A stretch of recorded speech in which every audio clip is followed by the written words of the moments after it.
बोली श्री वृंदावन धाम की जय जय। श्री राधे। श्री जी की अति की कृपा, ये 8 दिवसीय श्रीमद् भागवत का ये परम रस श्री जी की कृपा से जो प्राप्त हो रहा है, इसका प्रत्येक पल प्रत्येक क्षण उनके श्री चरणों में समर्पित हो, इस भाव से इस यात्रा में प्रवेश करेंगे कि 8 दिन ये कथानिक यात्रा है, एक अनंत से अनंत की ओर बढ़ने की, उस गोविंद की प्राप्ति की या उसके अनुपम दिव्यतम रस को प्राप्त करने की। इसलिए प्रयत्न करें जितना समय हम यहाँ हैं, मन केवल उनके चरणों में रहे। और कुछ नियम है, उन नियमों की हमने पालना करनी है। ध्यान दें, मोबाइल किसी के पास ना हो, ये ध्यान रखिए। सभी जो सेवा पर हैं वो भी किसी के पास ना हो। और उसके बाद जो बाद में आए वो पीछे बैठे, यहाँ किसने नहीं आना। बार बार कोई यहाँ चक्कर ना लगाए, पीछे से आए, पीछे बैठाते रहिए सबको जो भी आए।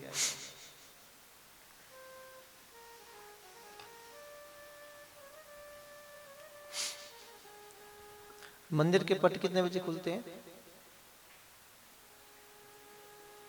कितने बजे खुलते हैं पूछा मैंने। अच्छा, कथा के साथ मतलब खुल जाएगा। वैसे 5 बजे का समय। ठीक है, ठीक है, सही। 3 बजे, 3 बजे, ठीक है, बहुत बढ़िया। द्वारकाधीश जी, ठीक है।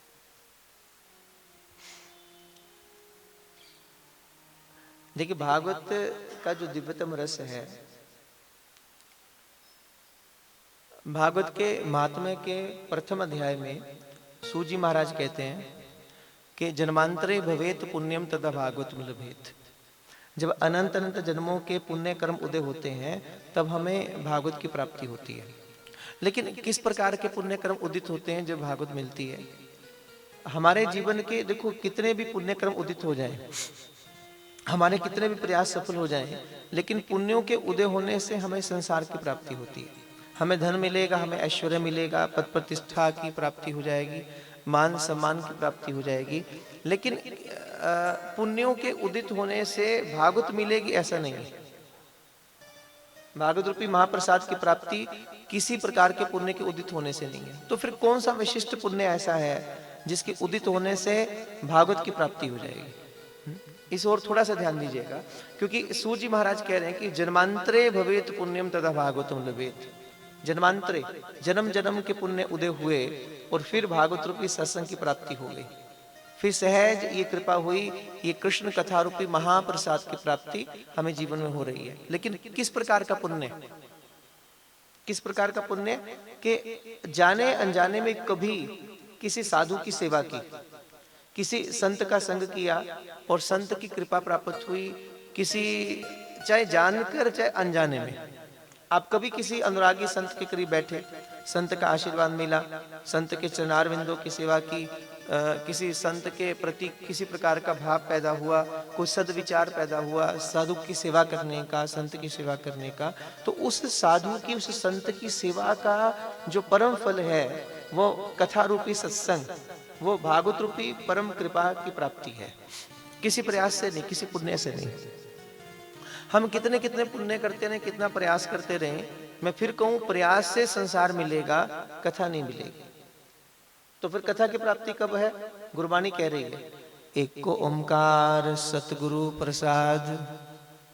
कब मिला? जब सदगुरु ने कृपा की और प्रसाद रूप में दिया। प्रयास नहीं है, बस ये 2 शब्दों पर ध्यान दीजिएगा। प्रयास नहीं, प्रसाद है।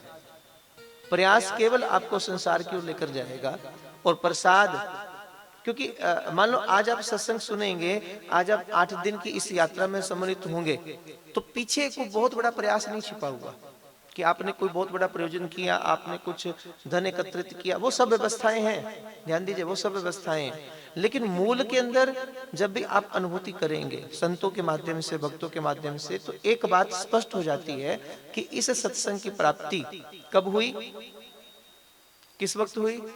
जब श्री जी ने कृपा की, जब किसी संत ने कृपा की, कभी सदगुरु ने कृपा की। इसलिए भक्तगण अक्सर गाते हैं, सतगुरु मेरिया मिलाया संजोग जी,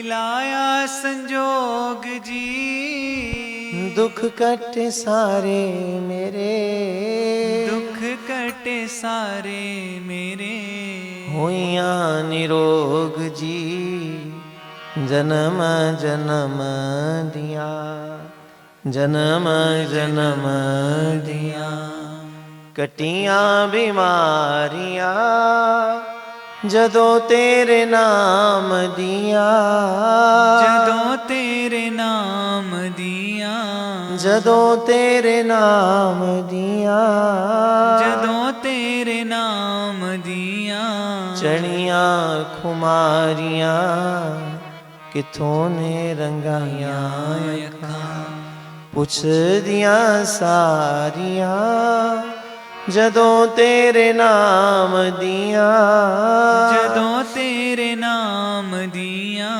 जदों तेरे नाम दिया, जदों तेरे नाम दिया, चढ़िया खुमारियां किथों ने रंगाइया। सदगुरु मेहर करे, कभी सदगुरु चुने तो फिर सहज भागवत की प्राप्ति है। इसलिए यहाँ का प्रत्येक पल प्रत्येक क्षण उनके चरणारविंदों में समर्पित हो। क्योंकि मन की गति कैसी है, बल्लभाचार्य जी महाराज कहते हैं कि मन स्वभाव तो दुष्टा, मन का स्वभाव भी दुष्ट है। आप बैठे सत्संग में होंगे, लगेगा सत्संग कर रहे हैं, लेकिन मन कब एक पल में कहां से कहां दौड़ जाए खबर नहीं। ये मन की गति ऐसी है। ये मन बड़ा चंचल है, तेरा भजन करूं कैसे, पता नहीं खबर, एक एक पल लगाएगा मन, एक पल में यहां और एक पल में कहीं और छोर पर दौड़ जाएगा। सबसे अधिक गति अगर किसी की है तो मन की है। मन कब आपको कहां से कहां ले जाए कोई जानकारी नहीं। इसलिए मन को संभालने की बात है। रसिक जन कहते हैं, अरे मन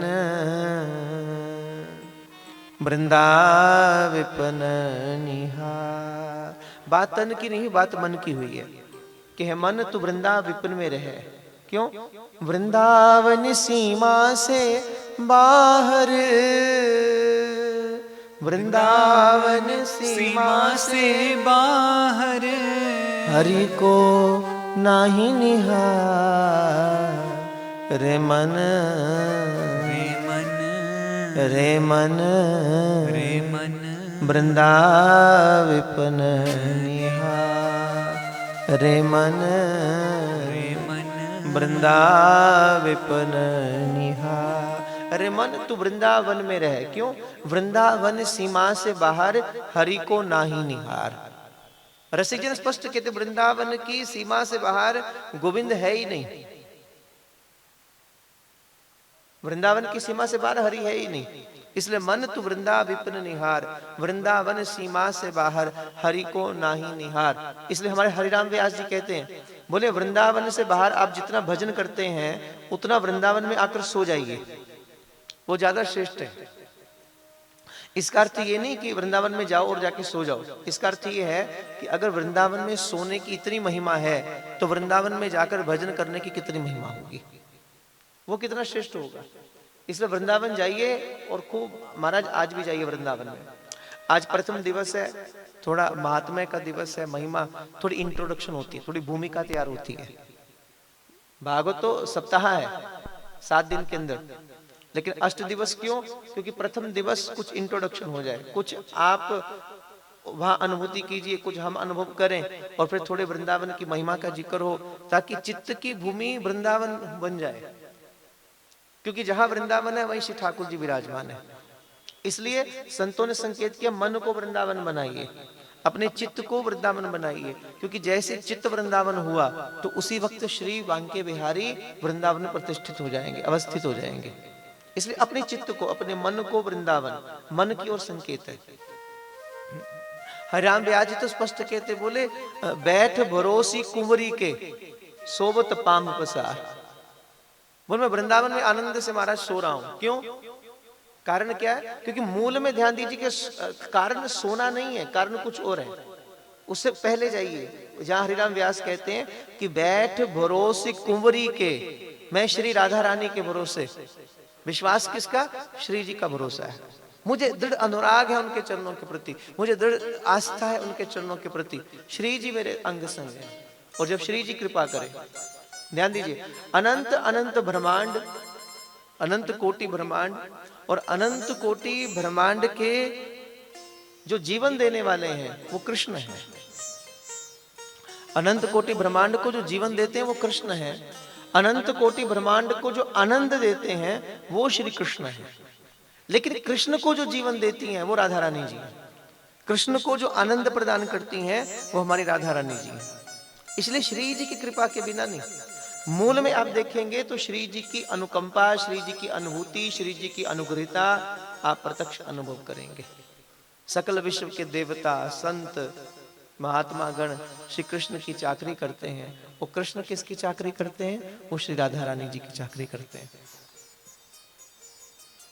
जब रसखान गए पहली बार वृंदावन में अनुभूति करने के लिए, तो रसखान अपने पद में कहते, बोले महाराज ढूंढ रहा था उसे वेदों में, पुराणन में, कहां कहां नहीं खोजा, अनंत ब्रह्मांड में उसी को पुकारता रहा, लेकिन मिला कहां?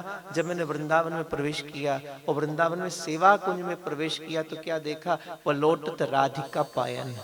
वो बैठे श्री जी के चरण दबा रहे हैं, वो बैठे राधा रानी के श्री चरणों को दबा रहे हैं, वो उनकी सेवा कर रहे हैं। मन द्रवित हो गया, मन द्रवित हो गया।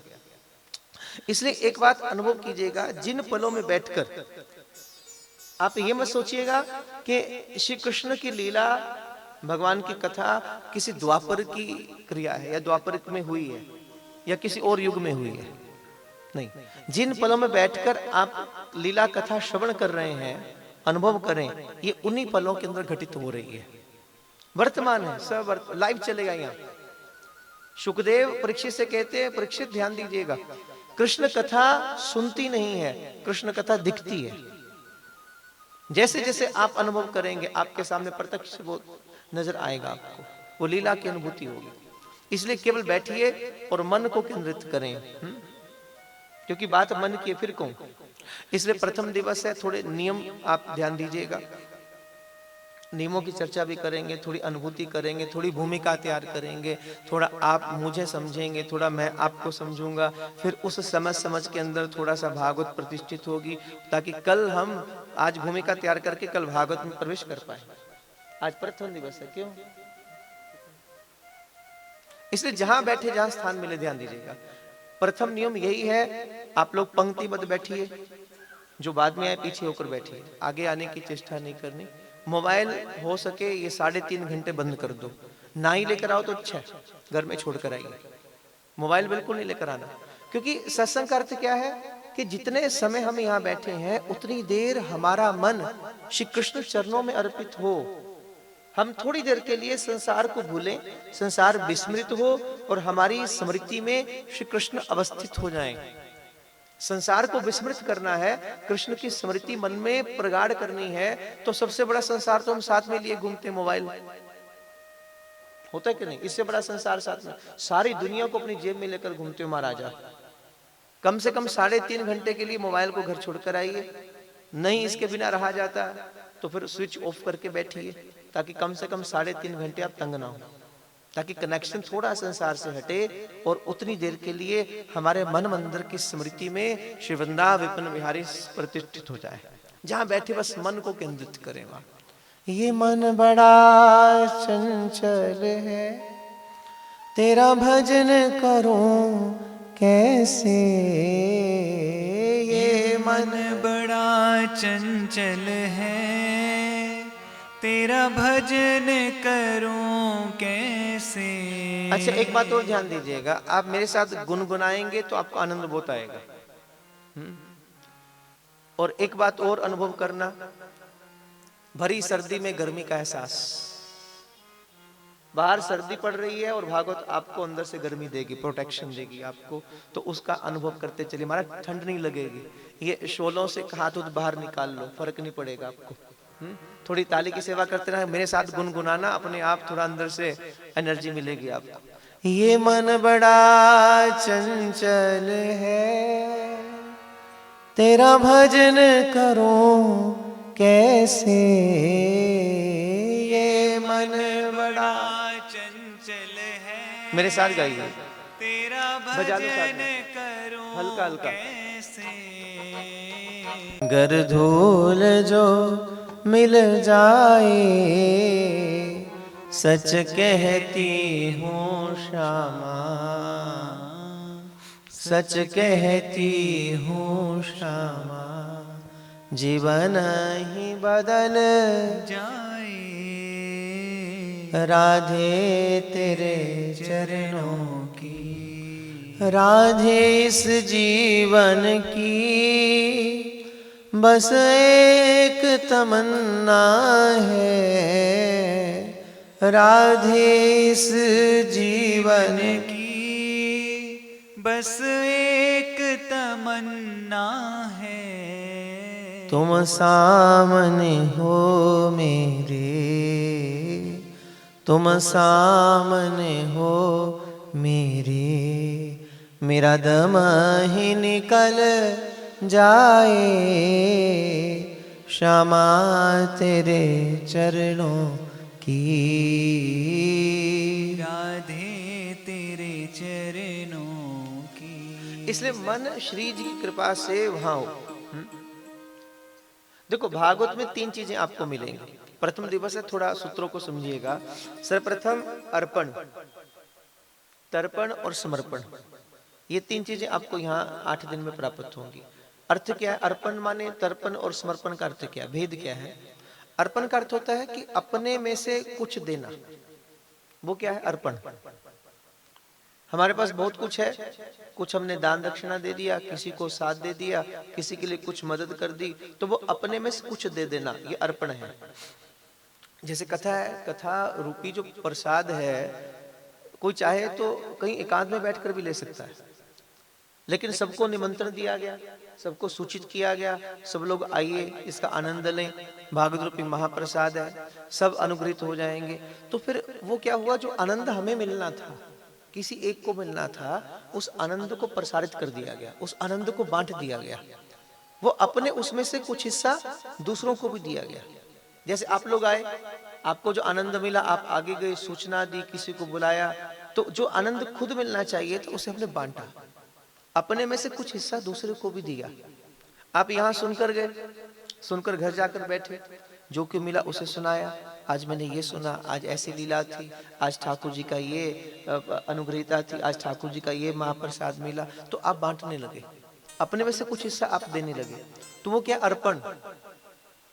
अर्पण का अर्थ क्या होता है? अपने में से कुछ देना, अर्पण है। और तर्पण का अर्थ क्या है? तर्पण माने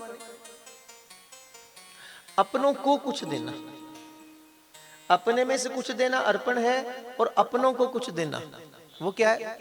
तर्पण। जैसे हम बैठे यहाँ पर भागवत कथा सुनेंगे, लेकिन एक मन में बात चलती है, जो अब नहीं रहे, जो पूर्वज हैं, इस प्रसाद का कुछ हिस्सा उन्हें भी जाना चाहिए। एक हिस्सा आप लोगों को गया, भले करवाने के लिए भगवान ने किसी को चुना, लेकिन बांटने के लिए सबको बुलाया, तो वो कुछ हिस्सा आप लोगों को मिला, वो अर्पण हो गया। अब अपनों को कुछ देना माने जो हमारे पूर्वज जो अब इस धराधाम पर नहीं रहे, जो अब जा चुके हैं, जो पितृगण हैं, हे प्रभु ऐसी कृपा करो, ऐसी अनुग्रहता करो कि आपकी भागवत का कुछ अंश, आपकी भागवत का कुछ प्रसाद हमारे सहित उन लोगों को भी प्राप्त हो जाए, जो अब इस संसार में किसी अलग योनि में है, किसी अलग रूप में है, या कि फिर सदा सदा के लिए आपके लोक के अंदर है। तो ये किसे हो गया? अपनों को देना तर्पण है। जो नहीं रहे उनको भी, और जो हमारे वंश में आने वाले हैं उनको भी ये हिस्सा पहुंचे।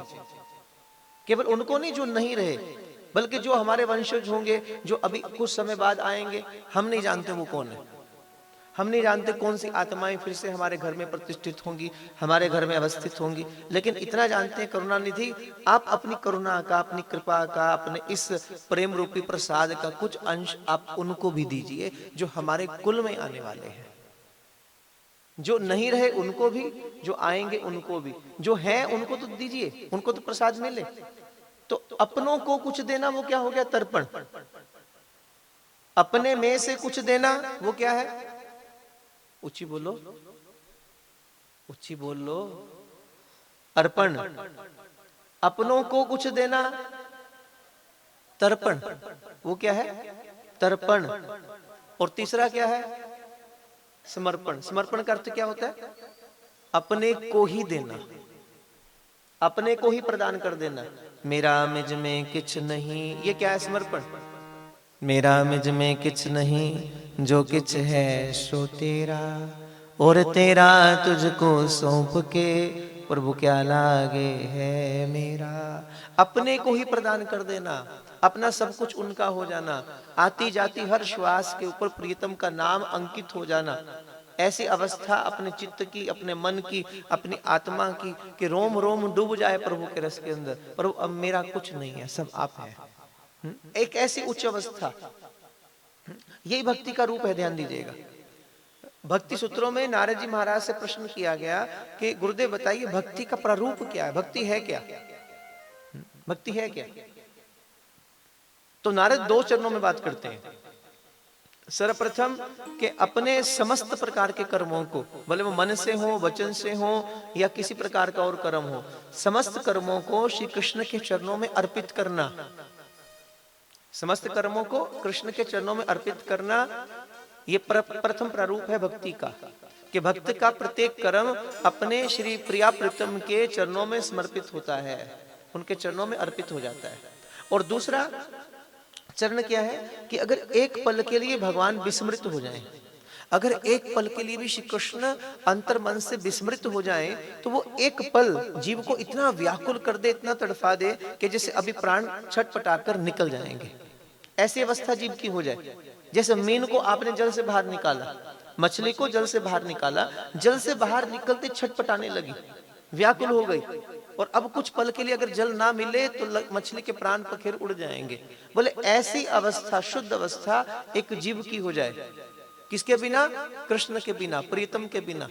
कि अगर एक पल के लिए भी भगवान विस्मृत हो गए हैं, एक पल के लिए भगवान अपने अंतर मन से कहीं चले गए हैं, भूल गए हैं, तो वो पल इतना व्याकुल कर दे, वो पल जीव को इतना तड़फा दे कि अभी अभी प्राण निकल जाएंगे।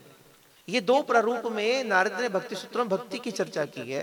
प्रथम अपने समस्त कर्मों को श्री कृष्ण के चरणों में अर्पित करना, और दूसरे अगर एक पल के लिए भगवान विस्मृत हो गए, एक पल के लिए कृष्ण विस्मृत हो गए, तो वो पल इतना व्याकुल कर दे हमें कि अभी प्राण निकल जाएंगे। तो संतों ने प्रश्न किया, बोले गुरुदेव आप ये कहते हैं कि एक पल की विस्मृति भी जीव को व्याकुल कर दे, क्या संसार में कोई ऐसा है? क्या वास्तव में संसार में ऐसा कोई है भूमंडल पर कि जिसकी स्थिति ऐसी हो कि उसका प्रत्येक कर्म श्री वृंदावन बिहारी के चरणों में अर्पित हो, और गोविंद की एक पल की विस्मृति उसे व्याकुल कर दे? कोई ऐसा है? तो नारद डंके की चोट पर कहते, बोले है। बोले कौन? बोले यथा ब्रज गोपिका नाम, हमारे वृंदावन धाम की गोपिकाएं, जो प्रेम की प्रकाष्ठा पर बैठी है, हमारा उच्च स्तर पर बैठी हैं, जिनका मन भी कृष्ण के चरणों में अर्पित है, जो कहती हैं श्याम मन श्याम धन श्याम ही हमारो तन, आठों याम उधो हमें श्याम ही सो काम है। जो प्रति पल प्रभु के साथ जुड़ी हुई हैं, जिनका मन भी वहां है, जिनके वचन के, जिनके शब्दों में भी गोविंद समाहित है, जिनके मन मंदिर में भी श्री कृष्ण है, जिनके अंतर चित्त में भी श्री कृष्ण है, जिनका कोई कर्म भी चलता है तो कृष्ण के लिए चलता है। और अगर कहीं कृष्ण एक पल के लिए विस्मृत हो जाएं, देखो गोपिकाएं कौन है, थोड़ा ध्यान से समझिएगा। गोपिकाएं कौन है? गो माने इंद्रिय, पी माने पीब, जो अपने प्रत्येक इंद्रिया से कृष्ण नाम का रस पी रही है, जो आंखों से उन्हें देख रही है, जो कानों से उनकी वाणी सुन रही है, जिसके हाथ श्री कृष्ण की सेवा में लगे हुए हैं, जिसके पग चलते हैं तो कृष्ण के धाम की ओर ही चलते हैं, जिसको आंखें बंद करके समाधि लगाने की आवश्यकता नहीं है। थोड़ा ध्यान दीजिएगा, आज भी वृंदावन आप जाइए, आज भी वृंदावन में आपको आंखें बंद करके ध्यान करते नहीं कोई मिलेगा। ये वृंदावन की परिपाटी नहीं है, वृंदावन की रीति नहीं है। आप श्री ठाकुर जी के सामने जाइए, आपको हाथ जोड़कर खड़े हुए कोई नहीं मिलेगा, ये रीति नहीं वृंदावन की। बिहारी जी के सामने आप खड़े हैं, थोड़ा समझ लीजिएगा, बांके बिहारी जी के सामने आप दर्शन कर रहे हैं हाथ जोड़कर आंखें बंद करके, ये वृंदावन की परिपाटी नहीं है महाराज।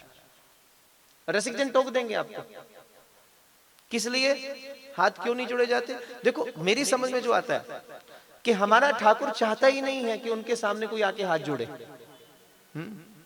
वो तो चाहते हैं महाराज मस्ती में आओ, थोड़ा आनंद लेते हुए आओ, थोड़ा चेहरे पर मुस्कुराहट हो, हाथ उठे हुए हो, झूम रहे हो, तुम नृत्य कर रहे हो और मस्ती में गान कर रहे हो। ऐसी उच्च अवस्था प्रेम की, ऐसी उच्च अवस्था प्रकाष्ठा भक्ति की।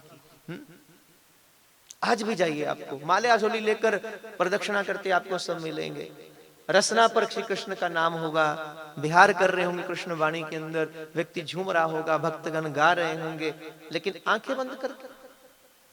एक बार क्या हुआ कि यमुना के तट पर, यमुना के पुलेन पर एक गोपिका आंखें बंद करके बैठी थी। ध्यान से समझिएगा बात को। एक गोपिका यमुना के तट पर आंखें बंद करके बैठी है और ठीक उसी वक्त नारद जी आए। और जैसे नारद आए, नारद जी ने आकर देखा, बड़े अचंभित हो कि बोले महाराज वृंदावन में कोई आंखें बंद करके ध्यान कर रहा है, वो भी गोपिका। करीब आए नारद जी, गोपिका ने नेत्र खोलकर देखा तो सामने गुरुदेव खड़े थे। नारद जी प्रणाम किया। नारद ने पूछा बड़े अचंभित होकर, गोपिका वृंदावन में पहली बार देख रहा हूं कोई आंखें बंद करके ध्यान कर रहा है। किस लिए? क्योंकि यहां तो गोपिकाएं महाराज खुली आंख से समाधि लगा लेती हैं। गोपिकाओं को आंखें बंद करने की आवश्यकता ही नहीं है। गोपिकाएं क्या कहती हैं?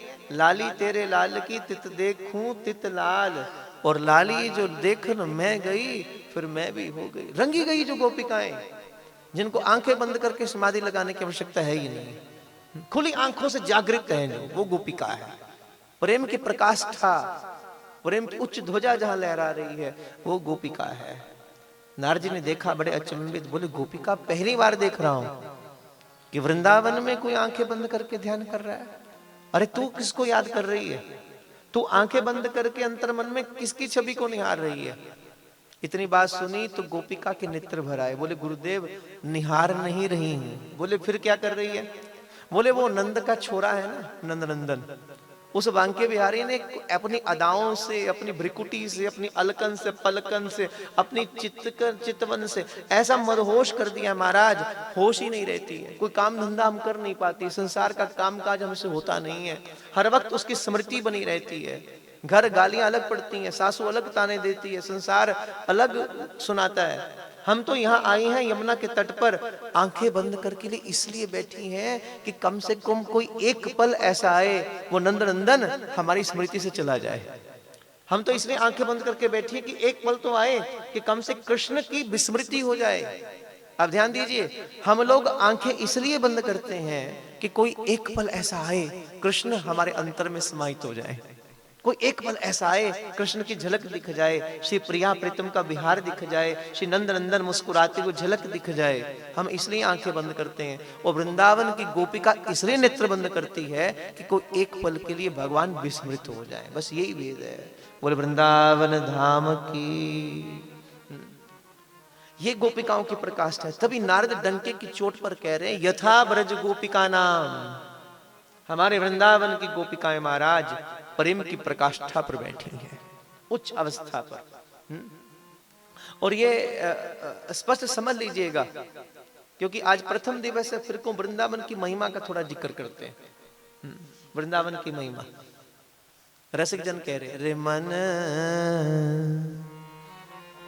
वृंदाविपन निहार, रे मन वृंदाविपन निहार। अच्छा, होशियारपुरियों को वैसे मैंने तारीफ बहुत सुनी है। कल सुधीर जी कह रहे थे यहाँ गाते बहुत सुंदर है, तो थोड़ा गा भी लो साथ साथ में। रे मन वृंदाविपन निहार, रे मन हाथ निकाल। वृंदाविपन निहार, वृंदावन सीमा से बाहर, वृंदावन सीमा से बाहर, हरि को नाही निहार, हरि को नाही निहार। रे मन, देखो बात किसकी हो रही है? रे मन वृंदाविपन निहार, रे मन वृंदाविपन निहार। भक्ति की रीति जहाँ पल पल है, भक्ति की रीति जहाँ पल पल है प्रीत प्रेम की डोर, प्रीत प्रेम की डोर, वृंदावन की ओर। प्रेम का रस जहाँ नित छलके, प्रेम का रस जहाँ नित छलके, कृष्ण नाम से भो, कृष्ण नाम से भो, वृंदावन की ओर चलो मन। वृंदावन की ओर। अच्छा, आप में वृंदावन कोई ऐसा है जो नहीं गया? अच्छा, आप नहीं गए अभी वृंदावन? नहीं गए? और कौन नहीं गया? अच्छा, अभी नहीं गए वृंदावन? आप तो सभी गए गए हो आप? जिसने वृंदावन ना देखा उसने फिर कुछ भी ना देखा। जिसने जहां में ये सुंदर नजारा ना देखा उसने फिर कुछ भी ना देखा। महाराज श्री जी से प्रार्थना करो, क्योंकि श्री जी की इच्छा के बिना को वृंदावन जा भी नहीं सकता। जाना बहुत दूर की बात, विचार भी नहीं हो सकता। इसलिए राधा रानी करुणा करती हैं तो फिर वृंदावन बुलाती हैं। जीवन मिला, श्री ठाकुर ने इतनी कृपा की, इतना मधुर जीवन प्राप्त हुआ है, कम से कम एक बार वृंदावन जाइए। और मैं फिर कहूं, प्रयास से तो नहीं मिलता, मिलता प्रसाद से ही है। आप प्रार्थना करें श्री जी से, हे श्री जी आप करुणा करें, कृपा करें। मैंने बहुत सुना वृंदावन के बारे में, एक स्थूल वृंदावन जिसमें हम लोग जाते हैं, दर्शन करते हैं, एक उसी के अंदर छिपा हुआ अप्रकृतिक वृंदावन। जब परत दर परत रहस्य खुलेगा तो आपको उस अप्रकृतिक वृंदावन का दर्शन होता है, जो कभी रस खान को हुआ महाराज। जब रस खान आए, यूं ही नहीं हो गया, सदगुरु कृपा के बिना नहीं होता। मूल में ध्यान रखिएगा, आप भागवत के मूल में जाएंगे तो इस बात की अनुभूति करेंगे, जो मिल रहा है वो किसी संत की कृपा से मिल रहा है। आप यूं ही नहीं बैठे हो यहाँ पर आकर, आप 8 दिन इस यात्रा, और इस बात का भ्रम मत कीजिएगा कि आप लोग आए हैं। सब कृष्ण कृपा है महाराज। एक व्यक्ति सुबह सुबह 4 बजे उठने लगा, ध्यान समाधि लगाने लगा, और वो आकर कहता है, बोले महाराज अब तो सुबह सुबह 4 बजे उठ जाता हूँ। अरे तेरी क्या औकात तू उठे? ये उठाते तब तो उठता है, ये कृपा ही ना करे तुझे श्वास कौन दे महाराज। इसलिए ध्यान रखिए, यहाँ पर नहीं आए यहाँ पर सुनने के लिए। सुनने वाले के रूप में भी कृष्ण ही विराजमान है, और सुनाने वाले के रूप में भी कृष्ण ही विराजमान है। क्यों? सब कुछ खुद ही खुद है। करण करावण आपको आप, करने वाला भी वही है, करवाने वाला भी वही है, सुनने वाला भी वही है, सुनाने वाला भी वही है। हर रूप में मूल में कृष्ण ही समाहित है। अब हम केवल 8 दिन यहाँ बैठकर अनुभूति करेंगे। देखो, मैं ये नहीं कह रहा कि 8 दिन आप सुनेंगे तो कृष्ण का दर्शन होगा। वो देखो, उनका आना ना आना उन पर निर्भर है। कृष्ण के दर्शन का दावा कोई संसार में नहीं कर सकता महाराज। कोई साधु, कोई संत महात्मा कभी दावा नहीं करे कृष्ण का दर्शन हो जाएगा। वो स्वतंत्र ईश्वर है, जब उसकी मर्जी तब वो आएगा। आना ना आना उनकी मर्जी है। भागवत क्या करेगी? वाणी क्या करती है? वाणी क्या करेगी? भागवत आपको रियलाइजेशन करवाएगी, भागवत आपको अनुभूति कराएगी, भागवत आपके अंदर की पुकार को उठाएगी, भागवत आपको ऊर्जावान करती है। कभी ध्यान दीजिएगा, मैंने पहले कहा तीनों वस्तुएं, अर्पण भी, तर्पण भी, समर्पण भी, तीनों यहाँ है। अर्पण माने, फिर समझ लीजिए, अपने में से कुछ देना, ये अर्पण होता है। आपको जैसे भक्त को प्रसाद मिलता है, अब बाद में प्रसाद मिले आप लोग क्या करो, अकेले अकेले खा जाओ, तो वो भक्ति का लक्षण नहीं है। भक्ति का लक्षण क्या है? भक्त का लक्षण क्या है? भक्त को कुछ मिलता है, प्रसाद मिलेगा तो भक्त बांट देगा। बांटना भक्त का स्वभाव होता है। वो अपने तक केंद्रित नहीं रखता, वो अपने तक समाहित नहीं रखता। उसे जो जो आनंद की प्राप्ति होगी, जो जो सुखानुभूति होगी, जो जो रसानुभूति होगी, भक्त उसे बांटता चला जाएगा। आप मैं सब लोग भागवत का आनंद ले रहे हैं, किस लिए ले रहे हैं? कभी किसी वक्त में इस भागवत के प्रसाद को प्रभु ने किसी एक को दिया होगा, किसी एक को दिया होगा। उसने सीमित नहीं रखा, उसने अपने तक नहीं रखा, उसको मिला और उसने बांट दिया। भागवत का मूल कहता है कि नारायण ने भागवत रूपी उपदेश ब्रह्मा को दिया था। नारायण सदगुरु है, ब्रह्मा को उस चतुश्लोकी भागवत को उपदेश किया, तो क्या ब्रह्मदेव ने अपने तक सीमित रखा? नहीं रखा, उसे मिला, उसने आगे बांट दिया। किसको दिया? नारद को दे दिया। सदगुरु विचार करता है कि सतपात्र कौन है, और सदगुरु अपना वैभव, अपनी कृपा, अपना सब कुछ जो उसने जीवन भर कमाया, वो सहज किसे दे देता है? अपने सद शिष्य को प्रदान कर देता है। नारायण को भागवत मिली, नारायण ने चतुश्लोकी भागवत का परम ज्ञान, परम तत्व ज्ञान नारद को दे दिया, ब्रह्मा को दिया। ब्रह्मा ने सीमित नहीं रखा, ब्रह्मा ने आगे बांट दिया। किसे? नारद को। नारद ने भी नहीं रखा अपने तक, नारद जी ने बांट दिया। किसे? वेद व्यास को दे दिया। बोले महाराज आप रखिए इसे। और कितना दिया? चतुर्श्लोकी 4 श्लोक दिए। और वेद व्यास ने क्या किया? उसे असीम कर दिया। जो 4 श्लोक मिले थे उसकी गहराई में वेद व्यास उतरे, प्रवेश किया, और फिर चुन चुनकर वो प्रसाद के मोती बाहर लेकर आए और 4 श्लोक का 18,000 श्लोक बना दिया। क्या अनुभूतियां! भागवत में जितनी आपको कथाएं मिलेंगी, ध्यान दीजिएगा, ये भागवत की नहीं है। पहली बात, जैसे प्रहलाद की कथा आएगी तो भक्त शिरोमणि प्रहलाद की कथा भागवत की नहीं है, नरसिंह पुराण की कथा है। नरसिंह पुराण से उन्होंने इसे भागवत में केंद्रित किया। ध्रुव की कथा सतयुग की घटना है, वो अलग पुराण का विषय है, लेकिन वेद व्यास उसे यहां लेकर आए। क्यों लेकर आए? उसका कारण आप बाद में जानिएगा। उसे यहां स्थापित किया, भागवत में स्थापित किया। रास पंचाध्याय का जिक्र भागवत में आता है, आप लोग सुनते रहते होंगे। श्री कृष्ण की महारास हुई वृंदावन में, यमुना के तट पर वंशी वट की छैया में अनंत अनंत रमणियां श्री कृष्ण के साथ विहार कर रही हैं। अनंत अनंत जन्मों की बिछड़ी हुई भगवान की चेरियां श्री कृष्ण से मिली शरद पूर्णिमा की बेला में। वो रास पंचाध्यायी, वो रास का जिक्र भागवत का नहीं है, ब्रह्मवैवर्त पुराण का जिक्र। ब्रह्मवैवर्त पुराण से वेद व्यास ने उसे यहां स्थापित किया है। ये कथा उन पुराणों की है, अलग अलग पुराणों की है। लेकिन भागवत का मूल क्या है? जितनी प्रकार की स्तुतियां भक्त करेंगे वो स्तुतियां भागवत की हैं। भागवत स्तुति प्रधान ग्रंथ है। ध्रुव के सामने नारायण प्रकट होंगे तो ध्रुव स्तुति करेगा, मंगलम भगवान विष्णु मंगलम गरुड़ध्वज।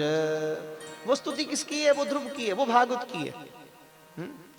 भागवत का रास पंचाध्यायी ब्रह्मवैवर्त पुराण का है, लेकिन गोपिकाओं का गाया हुआ गोपिका गीत वो भागवत का है। गोपिका गीत वहां का नहीं, गोपिका गीत यहाँ है।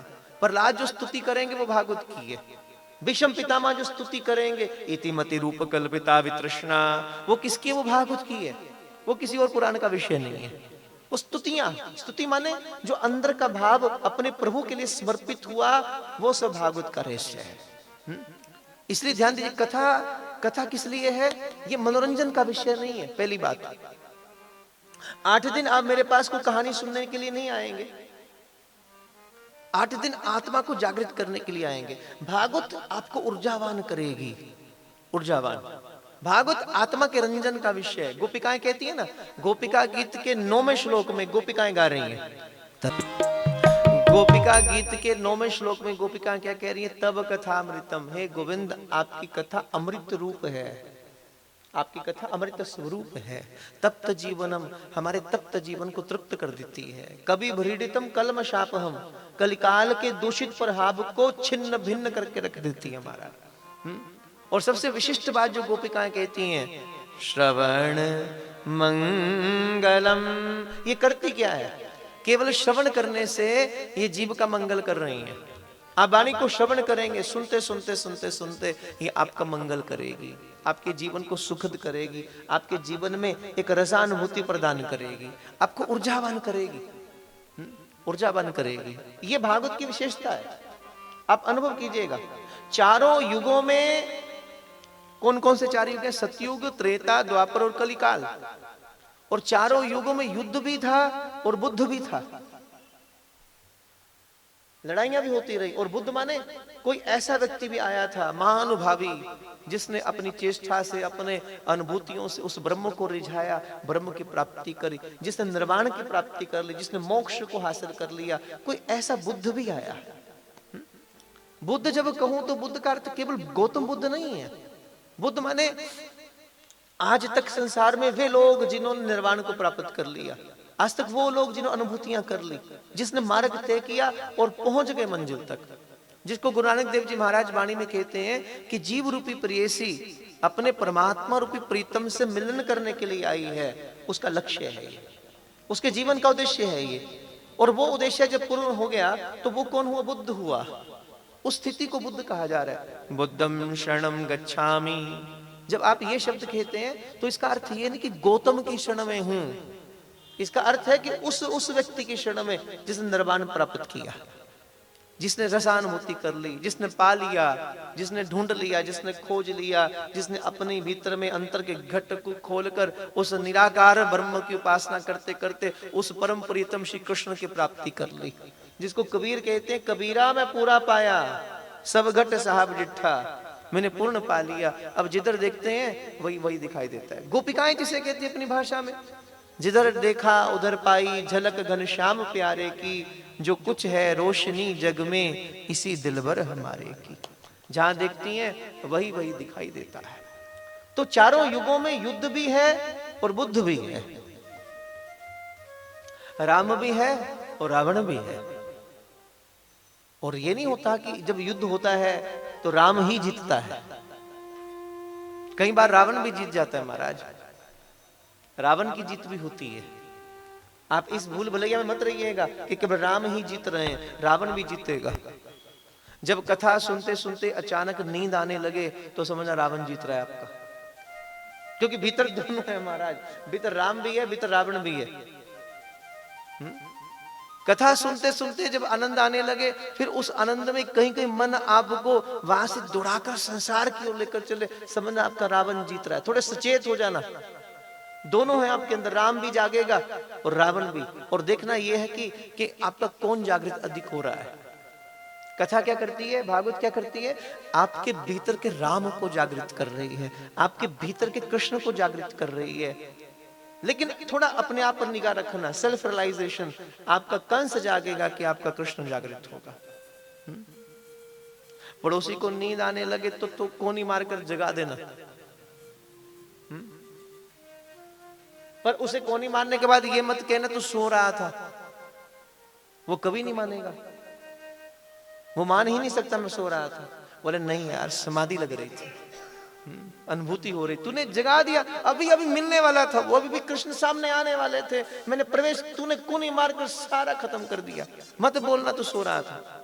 नहीं, ये नहीं, बस जगा देना।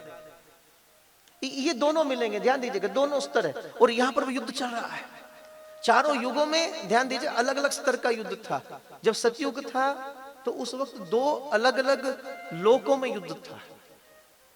दो लोग कैसे, एक पृथ्वी लोक है, दूसरे ग्रह पर कोई लोग रहता है। तो देवासुर संग्राम किसका संग्राम है? वो एक इस लोक का एक दूसरे लोक का व्यक्ति है, उसका आपस में संग्राम हो रहा है। ये सतयुग में है। युद्ध चारों में है, ध्यान दीजिएगा, युद्ध भी चारों में है और बुद्ध भी चारों में है। ये दोनों आपको चारों में मिलेंगे अंकुश, युद्ध भी मिलेगा और बुद्ध भी मिलेगा। लेकिन भेद कहां है? सतयुग में। सतयुग में दो अलग अलग लोक हैं, उनका आपस में युद्ध हो रहा है। समय परिवर्तन हुआ, कौन सा युग आया? त्रेता। त्रेता में लोक एक ही हो गया, ग्रह एक ही है, पृथ्वी है, लेकिन पृथ्वी पर दो देशों का युद्ध हो रहा है, एक भारत एक श्रीलंका। राम यहां है और रावण वहां है, उनका युद्ध हो रहा है। सतयुग में दो अलग अलग लोकों का युद्ध है, त्रेता में पृथ्वी के दो देशों का युद्ध है। और द्वापर में क्या हुआ? देश भी एक है, दो परिवारों का युद्ध है, एक तरफ कौरव है एक तरफ पांडव है, दो परिवार युद्ध कर रहे हैं, आपस में झगड़ा हो रहा है। दो अलग अलग परिवार हैं। और कलिकाल में एक ही मन में द्वंद्व छिपा हुआ है, एक ही मन में युद्ध चल रहा है। एक ही मन में कभी पॉजिटिव आता है कभी नेगेटिव आता है। मैं एक प्रार्थना करूं, आप लोग यहां की बजाय यहां क्यों नहीं बैठते? महाराज जहां यहाँ बैठे जहां भागवत विराजमान वहां साक्षात श्री कृष्ण ही विराजमान है। आप ये मत सोचिए केवल वहीं पर हैं, यहाँ पर भी हैं। ये वहां से निकलकर थोड़ा खुले में आगे महाराज आज थोड़ा थोड़ा अनुभव करना, व्यवस्था उनकी है। वो अंदर बैठे बैठे थक जाते हैं, खड़े खड़े थक जाते हैं, फिर कभी कभी व्यवस्था करते थोड़ा बाहर निकलूं, थोड़ा बाहर का आनंद लूं, तो गोविंद बाहर आता है, हर जगह उनका अनुभव कर। इसलिए कौन जागृत हो रहा है आपका भीतर? राम जागृत हो रहा है कि आपका रावण जागृत हो रहा है? कृष्ण जागृत हो रहा है कि कंस जागृत हो रहा है? मन दौड़ने लगे भूल भुलैया में, समझना कंस जागृत हो रहा है, वो ऊर्जावान हो रहा है। क्योंकि भागवत क्या करती है? भागवत आपके अंदर के कृष्ण को जागृत करेगी, भागवत आपके अंदर के राम को जागृत करेगी। बस वही हमने जागृत करना है, वही समर्पण है। और समर्पण में क्या करोगे? अपने को ही दे देना। मेरा मिज में किछ नहीं, जो किछ है सो बोलो।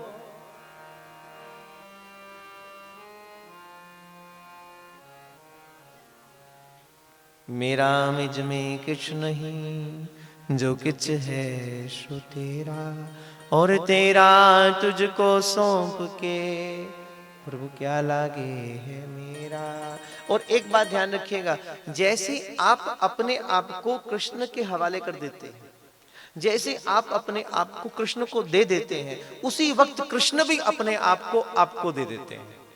सीधा सीधा सूत्र है महाराज। गीता में कृष्ण क्या कह रहे हैं? अपने भक्त का योग क्षेम मैं वहम करता हूं। योग माने जो मेरे भक्त के पास नहीं है वो मैं प्रदान करता हूं, और क्षेम माने जो प्रदान किया है उसकी रक्षा भी मैं ही फिर करता हूं। समर्पण है यहां। जितना आप एक पग बढ़ते हैं महाराज, लोग कहते तू आवे पग एक वो आए पग 60, ये धारणा भी कहीं पीछे छूट जाती है। क्योंकि कृष्ण कहते तू एक कदम बढ़ा, बस तो पहला कदम बढ़ा, मैं आने को तैयार हूं। वो बिल्कुल तैयार खड़ा है महाराज। आपने कभी ध्यान दिया जितने मंदिर कृष्ण के मिलेंगे, कृष्ण कहीं बैठे नहीं मिलते आपको, खड़े ही मिले।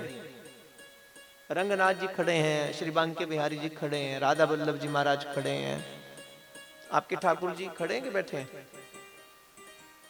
खड़े। क्यों?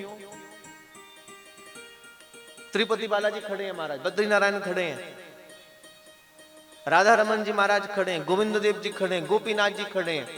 किस लिए खड़े हैं? प्रभु कहते मेरा भक्त मुझे पुकारे, मेरा जीव मुझे बुलाए, और मैं नहीं चाहता कि इतना समय भी लगे जितना उठने बैठने से उठने में लगता है। मैं खड़ा हूं, मैं तैयार हूं, वो बुलाए और मैं दौड़कर चला जाऊं। पंढरपुर में विठलनाथ महाराज खड़े तो एक दिन बड़ी भीड़ लगी हुई मंदिर के अंदर, बहुत लोग आ रहे, झूम रहे और जोर जोर से उठ उठ कर भगवान को निहार रहे, इतनी भीड़ थी। लेकिन विठलनाथ है वो खड़े होकर उछल उछल कर कुछ देख रहे हैं। रुक्मिणी पूछती है विठलनाथ आप किसे खोज रहे हैं, आप किसे देख रहे हैं? विठलनाथ के नेत्र भरे हुए हैं और रुक्मिणी से कहती रुक्मिणी मेरा नामा नहीं आया, वो नामदेव को खोज रहे हैं। तो जितनी तत्परता से एक भक्त दौड़ता है प्रभु की ओर, प्रभु को पाने के लिए, उतनी ललक से कृष्ण भी दौड़ते हैं अपने भक्त को मिलने के लिए। और सच मानिए भक्त कहीं नहीं जाता महाराज, कृष्ण ही आते हैं। भक्त जाएगा भी कहां? अब कहां जाकर खोजेंगे, कहां जाकर ढूंढेंगे उसे? कौन सा ठिकाना है उसका? कृष्ण ही आएगा। शबरी नहीं गई थी राम जी का दर्शन करने के लिए, शबरी तो बैठी थी अपने आश्रम में, अपनी कुटिया में। गुरुदेव कह गए थे शबरी तू प्रतीक्षा करना, रघुनाथ आएगा। वो त्रिलोकी का नाथ, अनंत कोटि ब्रह्मांड का रचयिता, एक दिन नंगे पग चलकर तेरी कुटिया पर खुद पधारेगा। तू कहीं मत जाना, तू केवल यहाँ बैठकर उसे पुकार, तू केवल यहाँ बैठकर उसका चिंतन कर, मैं आशीर्वाद देता हूं, राम आएगा। फिर कौन आया? राम ही तो आए, शबरी थोड़ी कहीं गई, विद्रानी कहीं नहीं गई, कृष्ण आए चलकर। और विद्रानी के केले के छिलक खा रहे हैं, रघुनाथ शबरी माँ के जूठन बेरन स्वीकार कर रहे हैं। शबरी तो लेकर नहीं गई थी, रघुनाथ आए थे। और क्या स्वाद भगवान को मिला उन बेरन के अंदर, क्या भाव प्रभु को मिला। कहते जब 14 वर्ष का वनवास पूर्ण हुआ और रघुनाथ वापस आए तो मां कौशल्या कहती है राम इतने वर्ष बीत गए, मैंने अपने हाथों से रसोई नहीं बनाई, आज खुद रसोई बनाऊंगी तो स्वीकार करना। बड़े भाव से कौशल्या महारानी ने रसोई बनाई, राम जी को प्रस्तुत की। राम जी भोग लगा रहे हैं और सहज है माँ बाद में पूछेगी राम कैसा लगा भोजन, और राम कहते माँ बहुत स्वादिष्ट है। किंतु बाद में प्रभु ने एक शब्द कही किंतु। अब ये किंतु बहुत तंग करती है। अब भोजन बनाने के लिए आप भोजन बनाओ, उसे परोसो, और भोजन खाने वाला भोजन स्वीकार करके बाद में कहे स्वादिष्ट है, किंतु ये थोड़ा अटकता है। अगले दिन माँ के कई ने रसोई बनाई, राम जी के सामने प्रस्तुत किया, बड़े भाव से रघुनाथ ने स्वीकार किया, और माँ ने भी सहज पूछा राम कैसा लगा, बोले माँ बहुत अच्छा है, बहुत स्वादिष्ट है, किंतु। और फिर वही बात सुमित्रा ने बनाई, तब भी यही बात, और कुछ समय बाद मिथिला चले गए।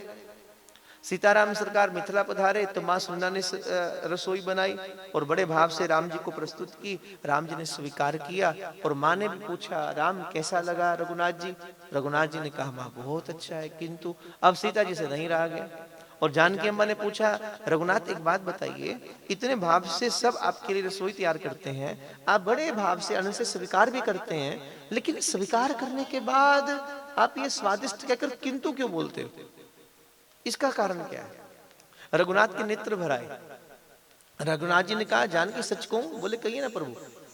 बोले जब जब भोजन करता हूं भोजन में स्वाद तो आता है, लेकिन तब तब माँ शबरी बहुत याद आती है, क्योंकि जो स्वाद शबरी माँ के वेरण में आया था वो अब कहीं नहीं आता।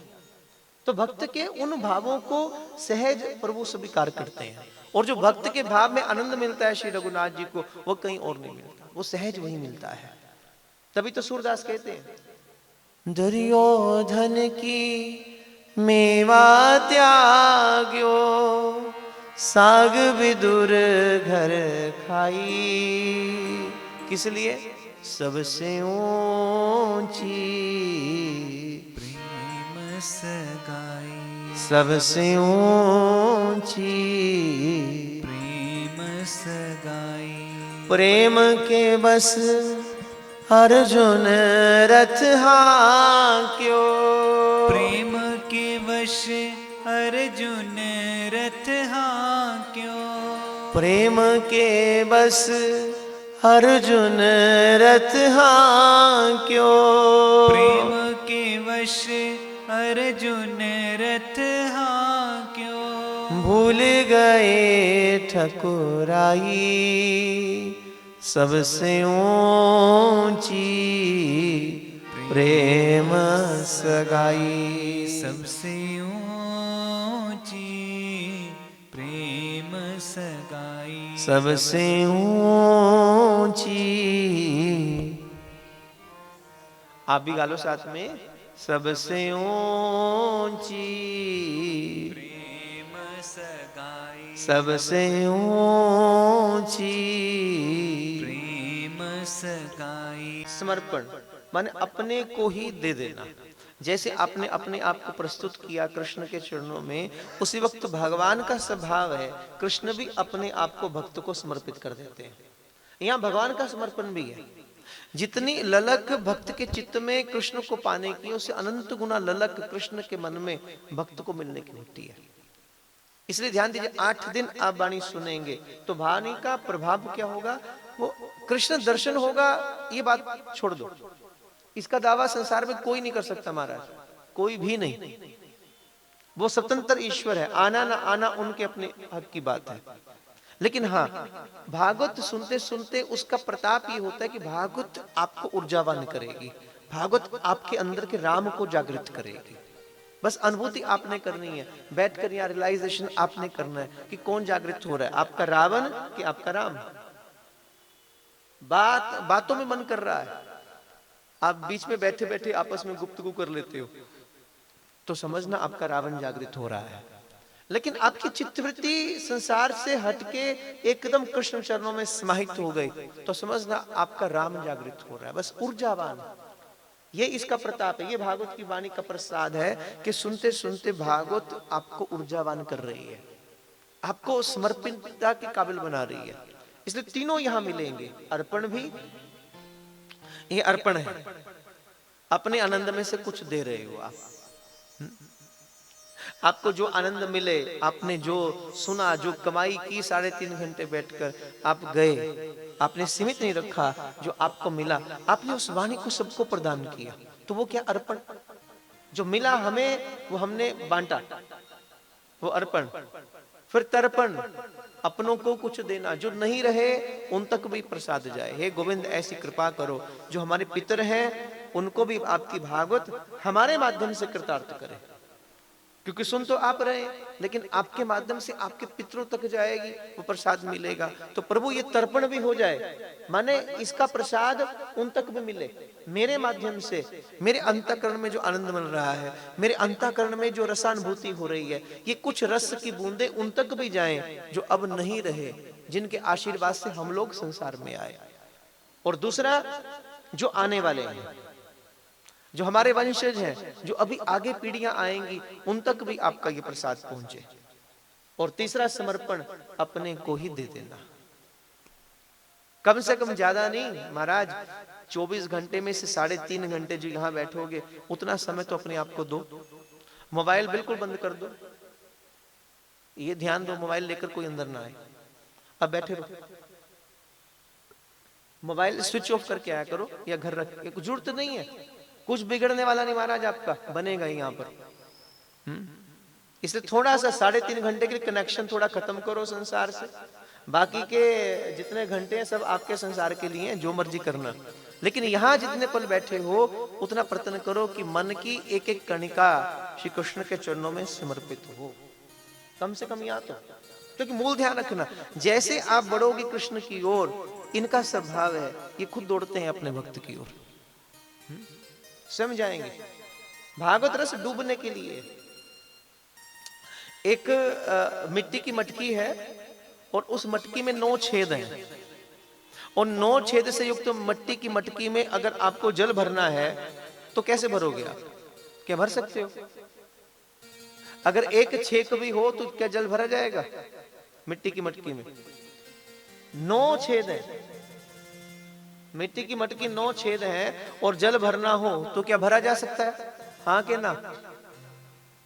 भरा जा सकता है, लेकिन तरीका एक है कि मिट्टी की मटकी को उठाओ और उसे जल में डुबो दो, जैसे जल में डूबेगी भर जाएगी। संकेत समझिएगा, ये तन भी क्या है? मिट्टी की मटकी है, और इस मिट्टी की मटकी में भी 9 छेद ही हैं, और इस 9 छेद से युक्त मिट्टी की मटकी में अब जल भरना है, अमृत रस भरना है, कथा का रस भरना है। तो तरीका एक है, वो तरीका क्या कि इसे उठाइए और उठाकर इसे कृष्ण के प्रेम के महासागर में डुबो दीजिए, ये भी भर जाएगी। वृंदावन बिहारी लाल की जय। जोर से बोलिया करो, हाथ उठा के थोड़ा मुस्कुरा के बोलो महाराज, बोलो वृंदावन बिहारी। अंदर वाले ही बोल लो, जय जय श्री राधे। इसलिए हम केवल 8 दिन पुकारेंगे, आना ना आना उनकी मर्जी। राम राघव राम राघव राम राघव रक्ष माम, कृष्ण केशव कृष्ण केशव कृष्ण केशव पाहि माम। केवल पुकारिए अंतर्गत से। आप जितना पुकारेंगे 24 घंटे, आप ध्यान रखिएगा, आपका मन धीरे धीरे धीरे धीरे आप प्रयत्न करें अपने आप को डुबोने का। भक्ति के पथ पर तैरा नहीं जाता, डूबा ही जाता है। ज्ञान का पथ तैरने के लिए है और भक्ति का पथ डूब जाने के लिए है। गुरु नानक देव कह रहे हैं, बोले महाराज भक्ति की यात्रा समर्पित कर दो, बस डुबो दो। भक्त छोड़ देता है अपने आप को, भक्त बिल्कुल छोड़ देता है, प्रभु आप जानिए, आपका काम है। और फिर वो परम सत्ता, वो कृष्ण सहज आते हैं और सहज आकर अपने भक्त को स्वीकार करते हैं। इसलिए यहां पर 8 दिन में एक यात्रा, मैंने पहले शब्द प्रयोग किया, कथा नहीं यात्रा। किस लिए? चलेंगे एक मार्ग पर, मंजिल कौन है? कृष्ण है, और उस मार्ग पर भागवत लेकर चलती है, आपका हाथ पकड़कर आपको गंतव्य की ओर लेकर जा रही है, एक भीतर का पुकार उठा रही है, एक भीतर ऊर्जावान आपको कर रही है। बस बैठे बैठे थोड़ी देर बाद आंखें बंद करके भीतर देखो आप कहां तक डूब रहे हैं। आज कुछ और हो, कल कुछ और हो जाओगे, फिर तीसरे दिन कुछ और होगा, और 8वां दिन आते आते महाराज जीव बदल जाता है, अंतर चित्तवृत्ति बदल जाती है, अंदर की अनुभूतियां कुछ और हो जाती हैं। आप प्रत्यक्ष बैठकर अनुभव करेंगे, किसी जमाने में नहीं। ये मत सोचना द्वापर में कभी कृष्ण आए थे। कृष्ण कभी आए होंगे एक अलग विषय है, लेकिन भागवत के मंगलाचरण के श्लोक में तो वेदव्यास स्पष्ट कहते हैं कि तेजो वारी मृदाम यथा विनमयो यत्र त्रिसर्गो मृषा धामना स्वेन निरस्त कुहकम सत्यम परम धीमहि। वो परम सत्य है। जब सृष्टि नहीं थी तब भी कृष्ण थे।